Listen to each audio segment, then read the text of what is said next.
Hi everyone, it's me Malavika, OET trainer at Learn and Grow Academy. ഇന്നത്തെ വീഡിയോയിൽ നമ്മൾ discuss ചെയ്യാൻ പോകുന്നത് OET സ്പീക്കിംഗ് ആണ്. OET സ്പീക്കിങ്ങിലെ ചെറിയൊരു ടോപ്പിക്കാണ് നമ്മൾ ഡിസ്കസ് ചെയ്യാൻ പോകുന്നത്, action verbs in OET speaking. So നമുക്ക് എന്താണെന്ന് നോക്കാം. Action verbs means it denotes the action you candidates need to demonstrate during role play using appropriate language. Action verbs എന്ന് പറഞ്ഞാൽ നമുക്ക് നമ്മുടെ ഒരു റോൾ പ്ലേ കാർഡ് നമുക്കറിയാം 5 minutes ഉള്ള ഒരു റോൾ പ്ലേ ആണ് നമ്മൾ OET സ്പീക്കിങ്ങിൽ ചെയ്യേണ്ടത്. അതിനകത്ത് കുറച്ച് ആക്ഷൻ വേർബ്സ് വെച്ചിട്ടായിരിക്കും ഓരോരോ ടാസ്കുകളും സ്റ്റാർട്ട് ചെയ്യുന്നത്. For example find out, ask, explore, collect, gather, reassure, resist, encourage, persuade, convince. So ഇങ്ങനെയുള്ള ഡിഫറെൻറ്റ് ആക്ഷൻ വേർബ്സിൽ എന്തൊക്കെയാണ് നമുക്ക് പറയേണ്ടത്, എന്തൊക്കെ സെൻറ്റൻസുകൾ നമുക്ക് ആഡ് ചെയ്ത് പറയാം എന്നുള്ളതാണ് നമ്മൾ ഇന്നത്തെ വീഡിയോയിൽ ഡിസ്കസ് ചെയ്യാൻ പോകുന്നത്. സോ ഫസ്റ്റ് വൺ നമുക്ക് നോക്കാം. Find out, ask, explore, collect, gather. So ഇതെല്ലാം മീൻ ചെയ്യുന്നത് ഇൻഫർമേഷൻ പേഷ്യൻറ്റിൽ നിന്ന് നമ്മൾ കളക്ട് ചെയ്യുകയാണ്, gathering information from the patient. So ഇങ്ങനെ ഒരു സിറ്റുവേഷനിൽ നമുക്ക് എന്തെല്ലാം ആഡ് ചെയ്യാം നമുക്ക് നോക്കാം. I would like to know more about your condition. First point, I would like to know more about your condition.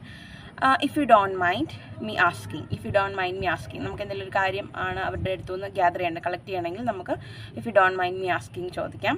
Could you please elaborate? Could you please tell me?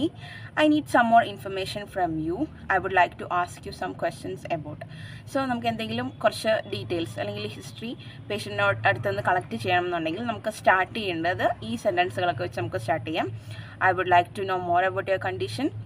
If you don't mind me asking, could you please elaborate? Could you please tell me? I need some more information from you. I would like to ask you some questions about.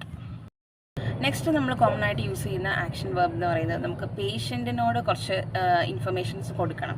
That means explain, tell, inform, outline, elaborate, discuss. ഇതിനകത്തൊക്കെ നമുക്ക് പേഷ്യൻറ്റിനോട് കുറച്ച് common ആയിട്ട് instructions കൊടുക്കണം അല്ലെങ്കിൽ explain ചെയ്യണം എന്നുള്ള സമയത്ത് നമുക്ക് എങ്ങനെ സ്റ്റാർട്ട് ചെയ്യാം ആ സ്പീക്കിംഗ് എന്ന് നമുക്ക് നോക്കാം.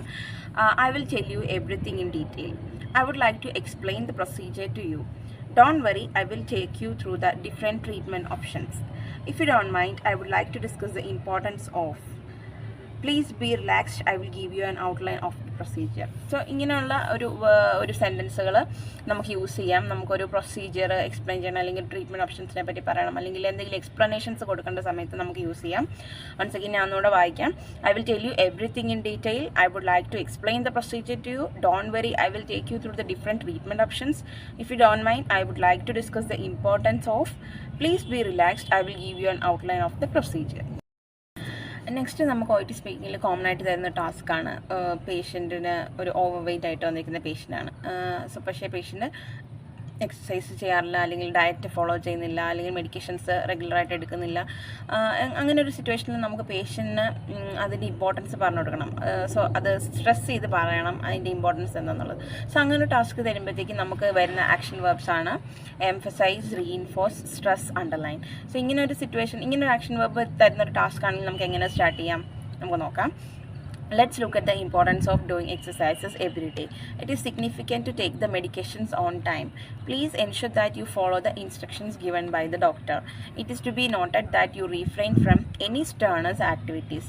Please keep in mind. So ഇങ്ങനെയുള്ള സെൻറ്റൻസുകൾ യൂസ് ചെയ്യുമ്പോഴത്തേക്കും പേഷ്യൻറ്റിന് നമ്മൾ ഫോഴ്സ് ചെയ്യാതെ തന്നെ പേഷ്യൻ്റ് അതിൻ്റെ ഒരു ഇമ്പോർട്ടൻസ് മനസ്സിലാക്കും. സോ പേഷ്യൻ്റ് നമ്മുടെ ഇൻസ്ട്രക്ഷൻസ് ഫോളോ ചെയ്യും. വൺസ് അഗെയിൻ ഒന്ന് നമുക്ക് നോക്കാം. Let's look at the importance of doing exercises every day. It is significant to take the medications on time. Please ensure that you follow the instructions given by the doctor. It is to be noted that you refrain from any strenuous activities. Please keep in mind. ഇങ്ങനെയുള്ള വേർഡ്സാണ് നമ്മൾ use ചെയ്യേണ്ടത്. Next ഒരു common ആയിട്ട് use ചെയ്യുന്ന action വെർബാണ് റിയഷ്വർ. റിയഷ്വറൻസ് എന്ന് പറയുന്നത് വളരെ ഇമ്പോർട്ടൻ്റ് ആണ് OET സ്പീക്കിങ്ങിൽ. സോ റിയഷ്വറൻസ് എന്തായാലും എല്ലാ റോൾ പ്ലേസിനകത്തും റിയഷ്വറൻസ് കൊടുക്കേണ്ട ഒരു ടാസ്ക് മസ്റ്റായിട്ടും ഉണ്ടാവും. സോ റിയഷ്വറൻസ് കൊടുക്കേണ്ട സമയത്ത് നമുക്ക് യൂസ് ചെയ്യുന്ന സെൻറ്റൻസുകൾ എന്താണെന്ന് നോക്കാം. I reassure you that slight changes in your routine can bring a great improvement in your condition. Let's see what we can do about it now.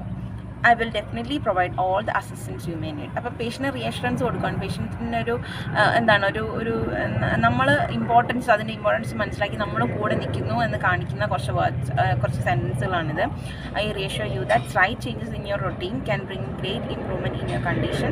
Let's see what we can do about it. I will definitely provide all the assistance you may need. So ഇതാണ് common ആയിട്ട് use ചെയ്യുന്ന കുറച്ച് action verbs.